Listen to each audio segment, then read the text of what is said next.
Hello guys! Hello Scorpio! Welcome dito sa aking channel, Kapalaran 888 Scorpio. Alamin natin to ng messages, vibration, gabay energy para sa yung lahat, Scorpio. Ito ay general reading, so pwede kang makaresonate. Okay, Scorpio. Alamin natin kung ano ang mensahe na gustong ipahiwatig sa'yo ng baraha.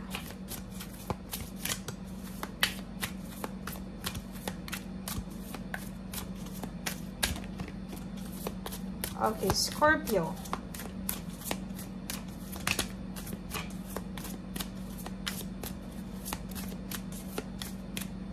Okay, fire. Fire, passion. And eagle, communion, and ancestors, generations. Alam mo, Scorpio, ang reading mo is pwedeng resonated din sa Pisces. Kasi itong generation na to, ancestors, parang yung karma din to. So, panoorin mo yung sinasabi sa Pisces. Okay. Ancestors, passion, eagle, communion.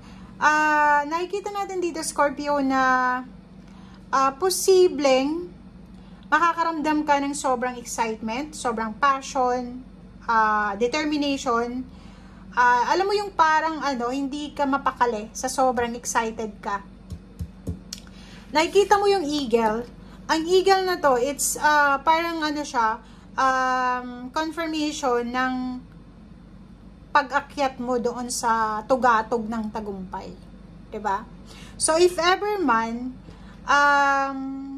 siguro galing ka sa hindi mayamang pamilya or siguro sa normal na family, marami kayong napagdaanan na mga financial problems, emotional problems, or generational problems. But this month ng August, ang dami-dami mong marirealize mo na hindi pala yung pinanggalingan ko ang magiging source ko. Parang ganon. Alam mo yung ganon? Na marirealize mo na pwede kong baguhin kung ano yung pinanggalingan ko. 'Di ba? So, nakikita ko sa'yo dito na para kang isang eagle. 'Di ba? Lahat ng plano mo sa buhay, talagang i-execute mo siya. Okay? Dadalhin mo siya sa taas, and yun talaga yung purpose mo. Yung lumipad ng napakataas. Parang ganun. So, nakikita ko sa'yo dito, sobrang passionate, excited, in love siguro. Comment down below yung mga single dyan, or pwedeng in a relationship ka, pero may mga temptation sa paligid mo na gustong makipagrelasyon sa'yo. Ingat-ingat lang. Okay? Kasi sa sobrang excitement, nakikita natin dito yung mayroong mga mag-asawa na pwedeng maghiwalay. May nakikita natin dito na meron ding magpapakasal. Meron din ditong mga mag-ex na magkakabalikan. Oh, go with the flow ka daw eh. So, nakikita ko sir dito na kinakailangan mo daw na sumunod sa agos ng buhay sa buwan ng August. Bakit ganon? Awareness. Look beyond what you see. Oh, 'di ba? Go with the flow. Huwag kang masyado daw na excited. Nako, bakit ganon? Contradicting to sa baraha mong tatlo.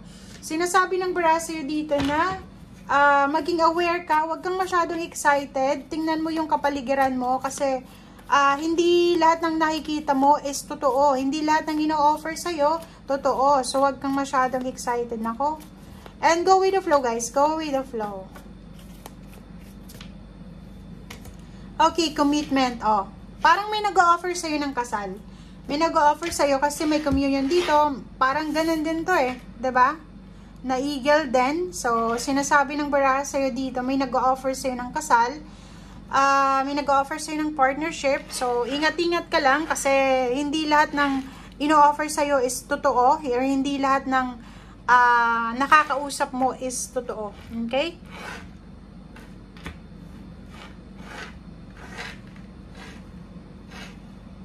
Okay.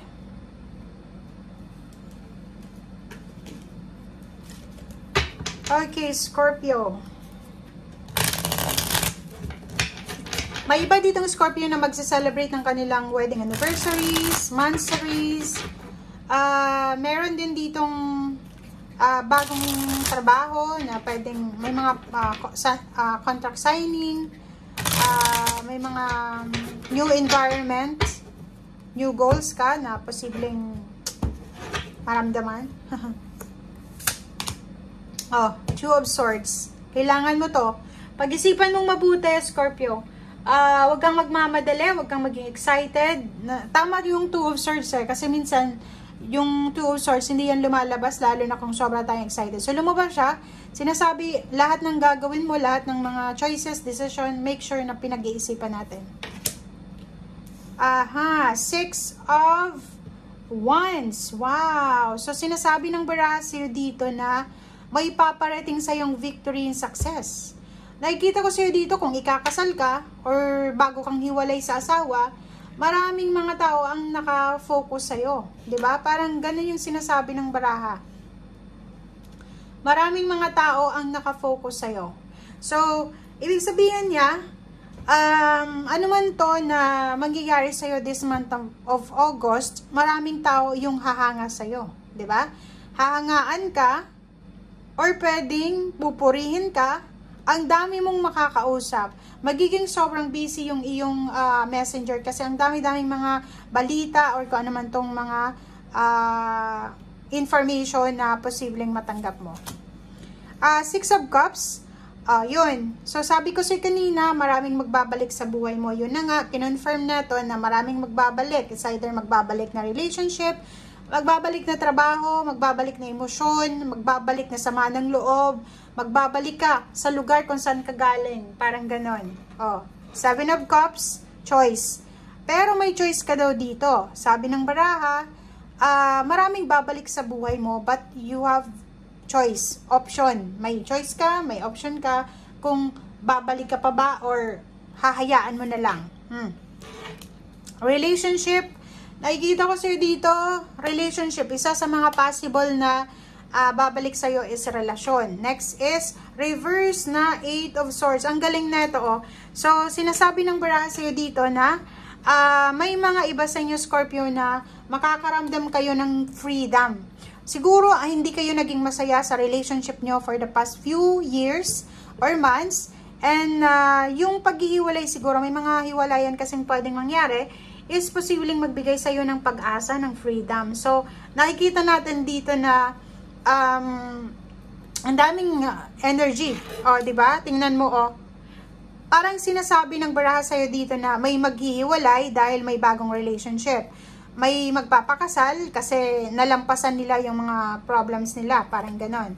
And the Moon card, nakikita ko sa iyo dito, may mga decision making ka na posibleng makaapekto sa ibang tao. So, nakikita ko sa'yo dito na yung progress mo, kung ano man tong progreso mo sa relationship, posibleng makaapekto to sa ex mo or sa ibang tao or spreading sa family mo. So, pag-isipang mabuti, huwag magpadalos-dalos, excited ka magpakasal dahil may bago kang relationship, mag-isip ka. Ang Chariot na to, mayroong travel. Nakikita ko sa'yo dito na may decision making na aalis, mag-i-stay. May nakikita din tayo ditong parang gusto niyang mag-iba ng buhay, mag-iba ng environment, na yung parang mawala sa sirkulasyon ng mga tao, parang gano'n. So parang gusto niyang mapag-isa. Nako, comment down below if you are resonated. Okay? Thank you guys and see you again. Bye!